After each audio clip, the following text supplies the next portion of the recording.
दोस्तों, क्या आपने कभी सोचा है कि चीन की ताकतवर कम्युनिस्ट सरकार और राष्ट्रपति शी जिनपिंग आखिर सबसे ज्यादा किससे डरते हैं? क्या वे अमेरिका की सेना से डरते हैं, संयुक्त राष्ट्र यानी यूएन के प्रस्तावों से डरते हैं, या फिर वॉशिंगटन और यूरोपीय संघ की चेतावनियों से डरते हैं? साथियों, जवाब है नहीं। बीजिंग की सरकार को दुनिया की किसी महाशक्ति का उतना डर नहीं है जितना डर उन्हें अपने ही देश के आम नागरिक से है। साथियों, चीन की कम्युनिस्ट पार्टी का सबसे बड़ा भयानक सपना यानी नाइटमेयर तब सच होता है जब एक हान चीनी नागरिक और एक तिब्बती नागरिक एक साथ बैठकर सच्चाई पर बात करने लगते हैं। जब चीन के अपने लोग सरकार के बनाए झूठे दावों और प्रोपोगेंडे को नकार कर तिब्बतियों के दर्द को समझने लगते हैं, तब बीजिंग की पूरी नींव हिलने लगती है। आज हम उसी सच, उसी संघर्ष और चीन के एक ऐसे काले कानून के बारे में विस्तार से बात करने जा रहे हैं जिसके बारे में पूरी दुनिया में बहुत कम लोग जानते हैं। साथियों, तिब्बत का असली भूगोल और चीन की बांटो और राज करो नीति तिब्बत के आज के संघर्ष को समझने के लिए सबसे पहले हमें तिब्बत के इतिहास और उसके असली नक्शे को समझना होगा। साथियों, ये उसका असली नक्शा था। चीन आज दुनिया के सामने दावा करता है कि तिब्बत एक छोटा सा स्वायत्त क्षेत्र है जिसे वो TAR यानी तिब्बत ऑटोनोमस रीजन कहता है। ये वाला तिब्बत ऑटोनोमस रीजन TAR। लेकिन यह इतिहास का सबसे बड़ा झूठ है। साथियों, ऐतिहासिक और सांस्कृतिक रूप से तिब्बत कोई छोटा सा इलाका नहीं था। तिब्बत 3 बड़े और समृद्ध प्रांतों से मिलकर बना था। पहला प्रांत जो था साथियों इनका, वो था आमदो, ये वाला प्रांत। फिर खाम था, फिर यू तशांग था। अब इनके बारे में थोड़ा सा आप जान लीजिए। आमदो के बारे में अगर थोड़ा सा मैं आपको अपडेट दूं साथियों, ये जो आमदो प्रांत है यह तिब्बत का उत्तर पूर्वी इलाका है। यह वही पवित्र धरती है जहां बौद्ध धर्म के सर्वोच्च धर्मगुरु परम पावन 14वें दलाई लामा का जन्म हुआ था। इस आमदो में ही जन्म हुआ 14वें दलाई लामा का। यह क्षेत्र तिब्बत के ज्ञान, बौद्ध दर्शन और विद्वानों का केंद्र रहा है। और साथियों, दूसरा प्रांत है आपका ये वाला खाम। ये दिख रहे हो आप, ये वाला जो रीजन है ये खाम, ये आप देख रहे हो यहां से यहां तक, ये खाम।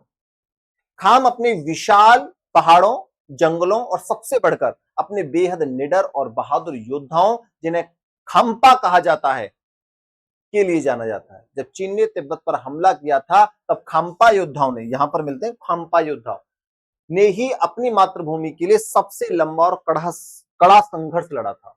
और तीसरा है साथियों आपका यू तशांग। ये वाला जो रीजन है यू तशांग, यह मध्य और पश्चिमी तिब्बत का क्षेत्र है। साथियों, यह तिब्बत की आत्मा है क्योंकि यहीं पर तिब्बत की राजधानी लहासा है। साथियों, ऐतिहासिक पोटाला पैलेस, जोकांग मंदिर और तिब्बत के सबसे बड़े बौद्ध मठ यहीं पर स्थित है। इन तीनों प्रांतों की भाषा, धर्म, संस्कृति, पहनावा और आत्मा बिल्कुल एक ही है। आमदो से लेकर खाम और यू तशांग तक हर तिब्बत की पहचान एक ही है, एक तिब्बत।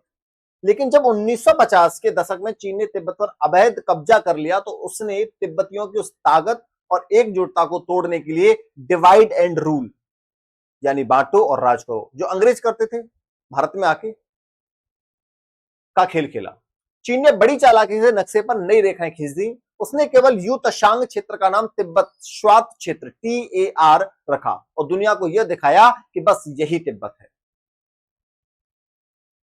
बाकी 2 विशाल प्रांतों आमदो और खाम के बड़े बड़े हिस्सों को काटकर चीन ने अपने राज्यों जैसे चिंगहाई, गांशु, सिचुआन और यूनान में जबरन मिला लिया।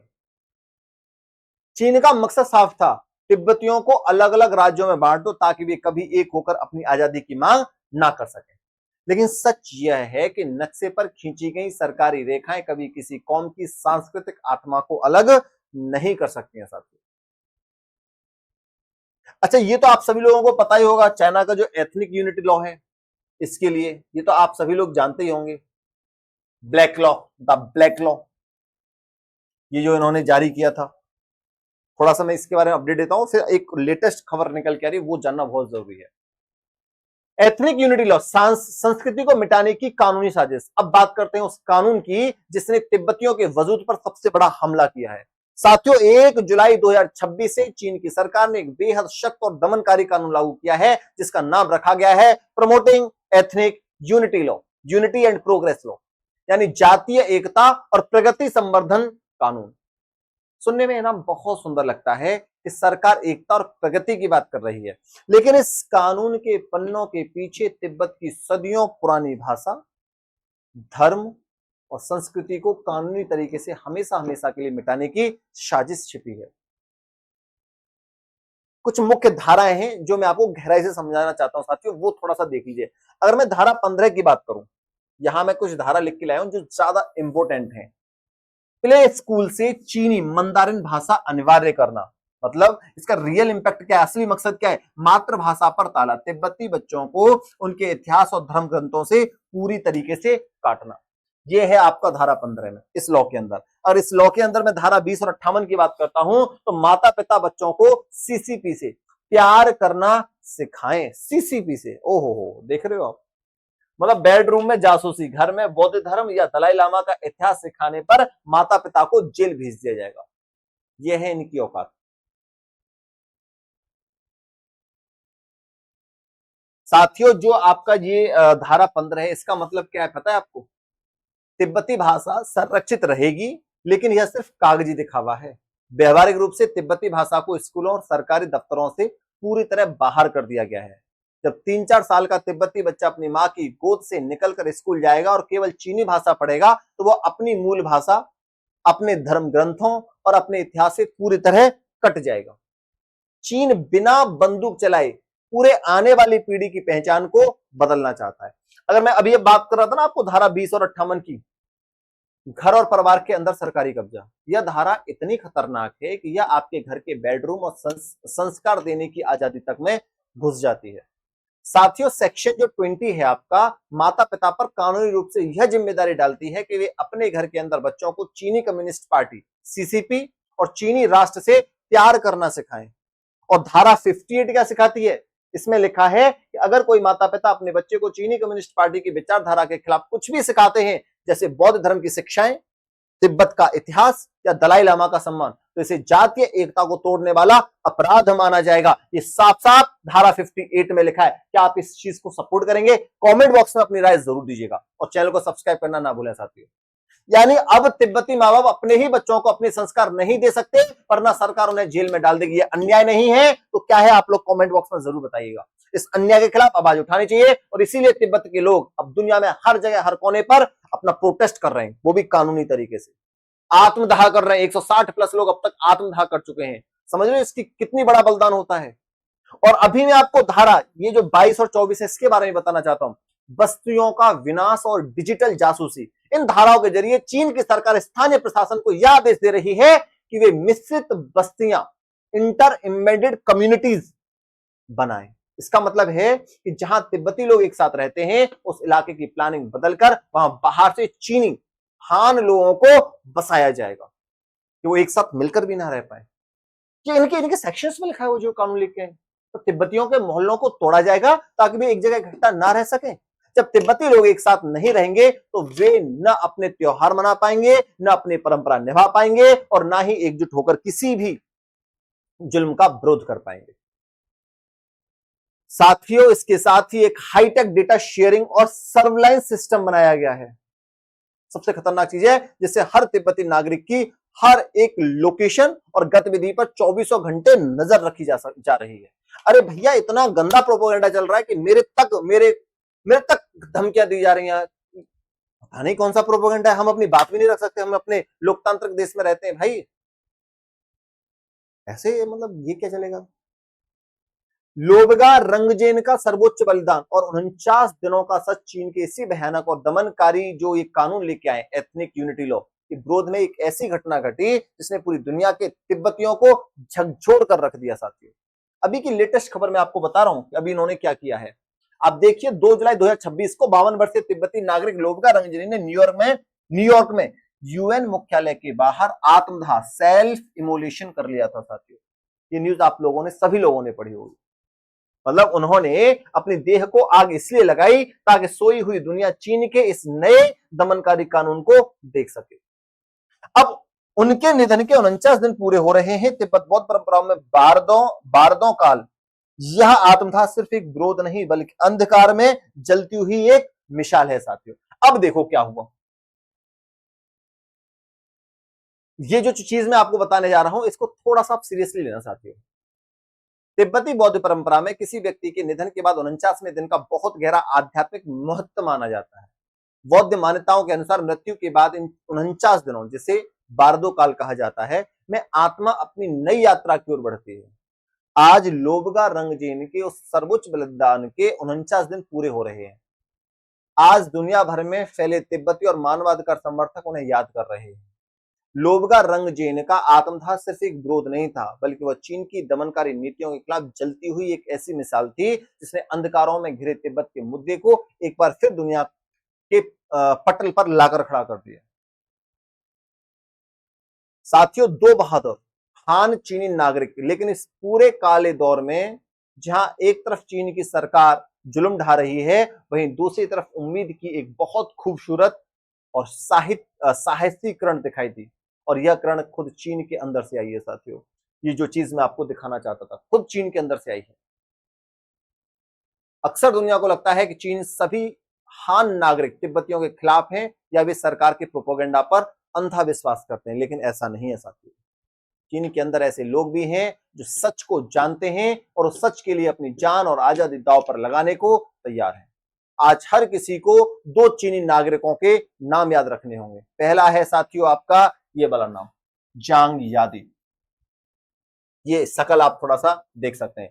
एज 22 साल, 22 साल की युवा चीनी छात्रा और संपादक। जब चीन की सरकार ने अपने देश के लोगों को तिब्बत के खिलाफ भड़का रही थी, तब इस 22 साल की लड़की ने तिब्बती भाषा सीखी। वे Chinese speaking youth for Tibet नामक संस्था से जुड़ी और उन्होंने लेख लिखकर चीन के सरकारी झूठ को बेनकाब किया कि चीन ने तिब्बत का उद्धार किया है। उन्होंने चीनी नागरिकों और तिब्बतियों के बीच वर्षों से फैलाई गई गलतफहमियों को मिटाने का काम किया। इसका नतीजा क्या हुआ पता है? जब पिछले साल जांग यादी शंग्री-ला में अपने परिवार से मिलने गई तो चीन की स्टेट सिक्योरिटी गुप्तचर पुलिस ने उन्हें गिरफ्तार कर लिया। उन पर अलगाववाद को बढ़ावा देने, सेपरेटिज्म, गंभीर आरोप लगाया गया। आज 22 साल की मासूम पढ़ाई करने वाली लड़की चांगशा के एक भयानक हिरासत केंद्र डिटेंशन सेंटर में बंद है। और दूसरा नाम आपको और याद रखना पड़ेगा साथियों, जांग यी। ये नाम भी थोड़ा सा आप याद कर लीजिएगा। ये जेल में है भाई साहब। ये क्यों है, इनको थोड़ा सा समझिए। ये चीन के वुहान शहर के रहने वाले और 1989 के ऐतिहासिक तियानमेन स्क्वायर लोकतंत्र आंदोलन के वरिष्ठ सेनानी रहे हैं। यानी इन्होंने अपनी जवानी में भी चीन में लोकतंत्र और आजादी के लिए संघर्ष किया था। 1 जुलाई को जिस दिन चीन यह काला एथनिक यूनिटी लॉ लागू हुआ था, जांगी लिहासा के प्रसिद्ध सेरामेट में मौजूद थे। वहां के एक स्थानीय तिब्बती महिला से प्रार्थना की, चटाई मांगना चाहते थे।